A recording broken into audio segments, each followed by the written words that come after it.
Hey, kia ora, Helen Brahms here, coming to you live from Black Canyon City.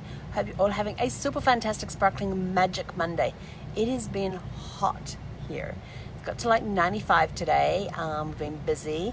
But before we get into that, how has your Magic Monday gone? How was your mindset on the magic of belief? Your mindset on the magic of... What did I put for magic for Monday? Pushing through. And how was your fun magic on being in the moment? Zeffy's whining. Why is Zeffy whining? I think there's a dog in the dog park. So how did you go with that? On the magic of believing, did you believe that you could do what you could do today? The magic of pushing through. Did you push through some barriers today? Did you get your finish your end of the month strong? Are you still finishing your end of the month? Working on that. I ended up with my end of the month being more than last month, which was yes, which is awesome. That was in my marketing consulting business, which I'll talk about in just a moment. And the magic of being in the moment, yeah, it was pretty hot at the moment here all day. So my next thing was to talk about lavender. So last night, thank you everybody too for your thoughts and prayers and all your messages and everything else. We survived the thunderstorm last night. Fortunately for us, the wind was hitting us directly on the rear end of Sparkles. So you've got the whole length of the RV. And as I said in a text message to my mum, I said, maybe I should have waited to emptying the tanks till this morning had I known that storm was coming through, added a bit more weight. But, you know, we still had half a tank of fresh water, half a tank of gas. So we did have some weight there as well. But we came through fine. And if you saw the photo I posted of Zeffy, she was zonked out on the floor. And I figured out why. So normally when I get out of the RV to go shopping, like to go get groceries or whatever, she starts crying. And you can hear, if I leave the RV for any reason without her, she starts to cry. And when we were at the last campground, I was 2 rows away and could still hear her. So I have these calming tablet things that are made by GNC that they have at PetSmart. And in the past, she's taken them and it's been fine. She would not take them yesterday. Wouldn't take them. So I broke it up and threw it into a food bowl. She wasn't interested in it. And so I thought, what else can I do? And I remembered somebody telling me about lavender oil.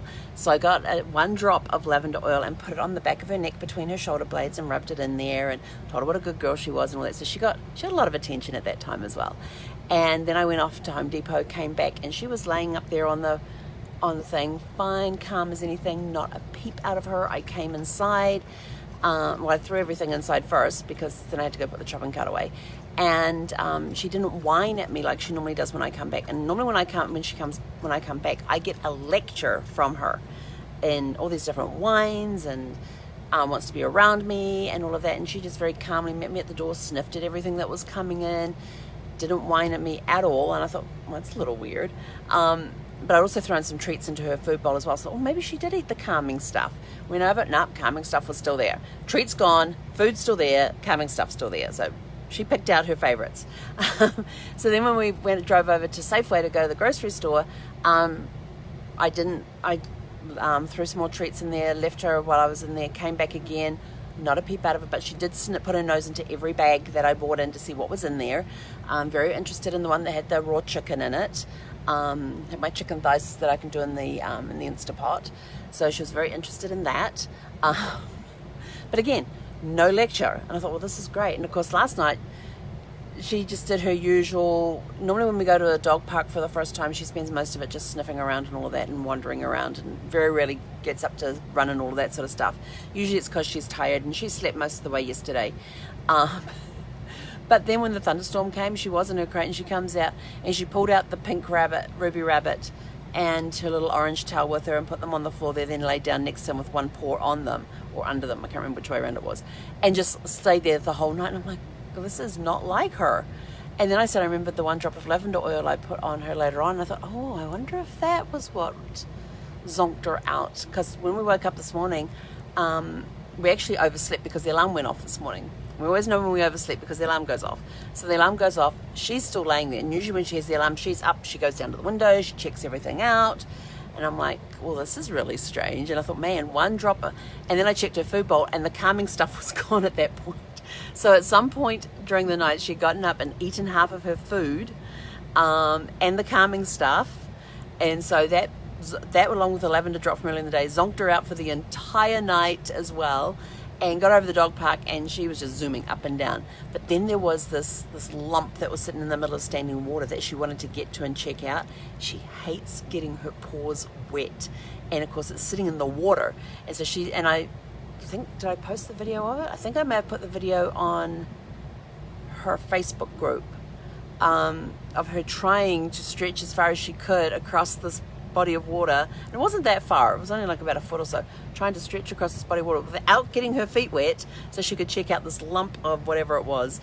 But then after I posted the video and everything else, she starts going nuts, and I'm like, what the heck? And she had this little pine cone in her mouth, and she's running up and down the dog park with it and tossing it, shaking her head like this, and the thing would go flying off, and she'll go pounce on it, pick it up, and go running off again. And there's a couple of times she actually dropped it and let me throw it for her. So I thought, oh great, she's back to her old self. So maybe the calming stuff in the lavender's worn off. But so that was Zephy and Lavender and Lightning. Worked very, very well, along with helping with her separation anxiety, which was awesome. If you saw the live I did last night too, the unexpected one was that our skylight in the bathroom was leaking. I have not had a chance to get up on the roof and check it out. That's probably going to have to wait till I get back to San Diego, and I'll just have to, if any water comes in, I can pull out the bar and the thing so any water can just drip down. But it also depends, I think, what angle I have it on, because sometimes I get a little bit of a leak, but that was a pretty major one last night. So I haven't had a chance to get up there today. It's been a little windy to get up on top today. But I did work on my project of putting the Reflectix on the windows, and I still have 7 windows left to do if you count the windscreen. It's been a very interesting process. So the window behind me is done. You can see no daylight coming through the thing, and I can't actually lift this up because the problem with this, you can see it a little bit down the bottom there. The problem with this blind is it's actually broken. So I don't have anything holding the Reflectix up except the blind. My concern, my problem area, so I've done the bedroom. The bedroom is now done. My problem area is my skylight, because there is a lot of heat coming down through that thing. You can actually, I'm standing here and I can actually feel the heat coming through that skylight. So I've got to, and it's a domed skylight, so I've got to figure out how to insulate that after I fix the leak in it. But this is look how dark the bedroom is now. Look how dark this is. Okay, let's put a light on in here. So that window's done. This window's done. My escape hatch is done. I can show you on the escape hatch. So this one here, I had to make sure that I didn't block the functionality of the window. So I've put the Reflectix here. It's actually pretty cool but then the sun's not on this side. A little bit of reflective tape, of the insulation tape here to hold this in place. But this one basically has nothing. Actually, I did put a bit of tape up the top there just to stop it drooping down. But yeah. So I measured it, cut it to shape, put it in there, all of that. These side ones over here. Actually, I want to check the temperature on this one over here. Okay, this was a hot job. So this is, actually that's hot to touch. But I know that you're not supposed to press it up hard against the glass. There's supposed to be like an air gap. And I've been watching all sorts of different videos. Some of them are just sort of like, you put it up there, and I've got some, just cut my finger on the tape. Got some tape up there to hold it in place. I also have up the very top under there is some double-sided Velcro. But I'm feeling that right now, and that's actually quite warm to touch. But some of the things I've been reading up, which I will probably do when I get back to, there's that bit of paper, to California, is maybe do something a little more customized where they have almost like a corrugated cardboard that goes, you have the Reflectix, then a piece of corrugated cardboard, then another piece of Reflectix, and that supposedly helps as well. So that's done, but you can't see the daylight through the holes. Yay! And I still haven't touched my big roll, 4-foot roll yet. Just gotta watch that stuff. What's the temperature in there? 93. Well, it's better than last night, because last night it was up in the, it's only 93 in there. Now last night at this time it was, mind you, we'd only just arrived as well, so it was still cooling down. And I've also done my kitchen window too. And how warm's that? It's actually pretty cool to touch. But then I have a lot of, as you can see, a lot of leeway on that one, and the sun's only kind of hitting it on an angle. I've got to do my door, and I still have that window, but this window here, that window, and that window I need to be able to easily remove. Oh, this is a good place. No wonder you're laying there, Zeph. So those front window, the two side windows, and this window, I need to be able to remove the Reflectix before we travel, because these, of course, front side windows, and this window here helps me to look when I'm going to go do a left-hand turn. I'm able to look down the when I go to do a left-hand turn, I'm able to look down the street through that one, especially when you're on an angle. It helps me see down the side of the street. But the other ones, it doesn't matter. So I just have, let's see, just have that window to do, that window to do, and that one to do. And these two here, I found a really cool video on how to do them. And all they do is that they measured from the top on the inside here down to the shelf, which is here, and then from inside there to inside there, and basically just put Velcro, a piece of Velcro on that end, a piece of Velcro on that end, and that way they can actually still open it so they can get access to the window and everything, which with Miss Zeffie, we need to have that because she loves to look out the windows. So I've got to make sure that she still has her windows that she can look out, although, so that probably won't take long tonight to get that done. So we'll work on that one this evening. Oh, cold air. But it's definitely a lot cooler in this area. We did have the awning open for a little bit today, which helps with the shading, these windows along here, and the refrigerator vent. So I've been going into the refrigerator and freezer only if absolutely necessary, like to get food. But not just going in there and like holding it open and going, what do I feel like? No, it's making up the decision before I open. And get this. This is how she spends her days while I work. Oh, but let me show you the Reflectix up close. So this is basically, don't know how well you can see that. So you've got the reflective stuff on each side, and in the middle is almost like bubble wrap. And it's very, very flexible. So these strips here don't look like they're much, but I'm actually going to use them to line the back of cabinets.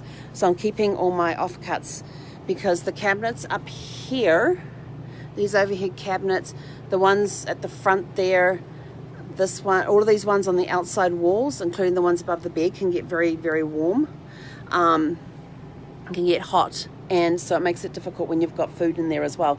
So to help that, in the meantime, I have my junk here, but I have my my shopping bag. So it's an insulated cooler bag with that Reflectix stuff on the inside, made of that Reflectix stuff, and that's where I keep. That's kind of like my pantry right now, because I can't put anything. I can't put any canned food up in there because I'm scared of what it will do to it. So all my cans currently sit in that and right in that, along with anything else that is heat sensitive as far as spoilage goes, and that seems to help. So it's going to be an interesting drive tomorrow, because we're going to Ehrenberg, which is a park I've been to twice now.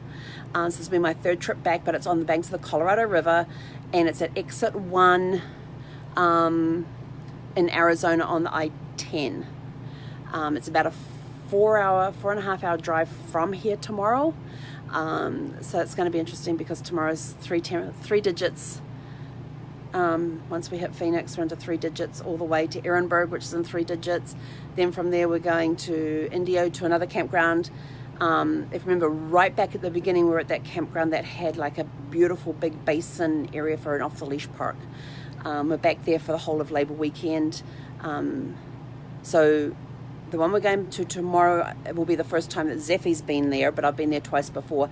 These guys have huge lots. They're like 70 feet long and 40 feet wide. So that campground is very good for anybody who likes off-roading, and all sorts of other sports too. So you've got room to park your off-road vehicles on your site and still have room for a picnic table, and you can park your cars and your trucks off the road area. So you've got plenty of room to park everything and still have room for your picnic table, which is kind of cool.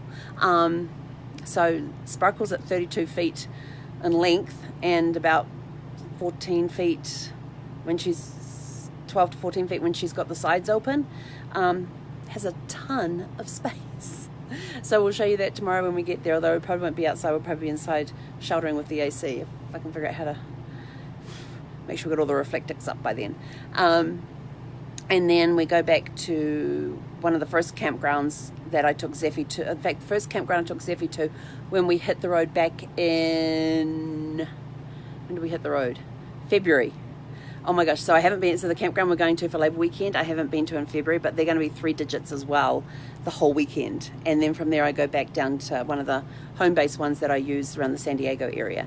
So almost back in San Diego. So come the September the 8th, I think it is. 8th. I think it's the 8th if it's a Tuesday. So it'll be a week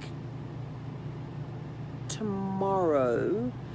We'll be back at our home base. One of our home bases in the San Diego area. So kind of unreal. This trip's coming to an end. It'll be over 6,000 miles we've traveled this trip. Had a lot of adventures. I mean, we've been gone since February. We haven't been able to do half the sightseeing. In fact, we haven't been able to do much of the sightseeing we wanted to do because of all the COVID stuff and all of that. So yeah, so tomorrow we've got 4.5 hour road trip. I'm filling up all my water bottles tonight and putting them in the refrigerator. So I've got cold water for the trip tomorrow. I also have wipes in the refrigerator. And I've got ice cubes and I've got ice cube trays in the freezer, making ice cubes so that if Zeffie wants some cold water, she can have it as we drive as well. Although the water in the tank seems to stay pretty cool when we're driving, so that's kind of cool. But yeah, we're definitely going to be taking advantage of rest areas along the way, finding shady spots to sit along the way, and staying very well hydrated. That's going to be our big one, is staying hydrated. We will at some point have to get gas tomorrow, so I've got to figure out where I want to go for the gas station. I know the type of gas station I want to go to because they usually have a nice sheltered area that I can sit under in the shade while I fill up the gas, which would be nice.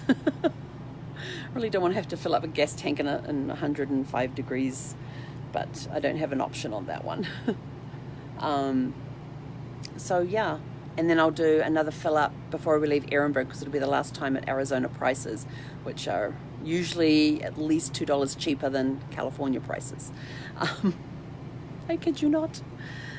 It's bad. I don't know what the gas prices in California are right now, so if anybody's in California, if you can let me know what gas prices are like, I really don't want to know, but I kind of do need to know. But at least I can get from Ehrenberg back to my home base on 1 tank of gas and still have plenty left over. So but yeah, that's it. This journey, this jeepers, what are we in? February, March, let's see, March, April, May, June, July, August, September. So this 7-month journey is about to come to an end. Anyway, that's it from me. Have a super fantastic sparkling evening, and we will catch you guys later. Hej con era.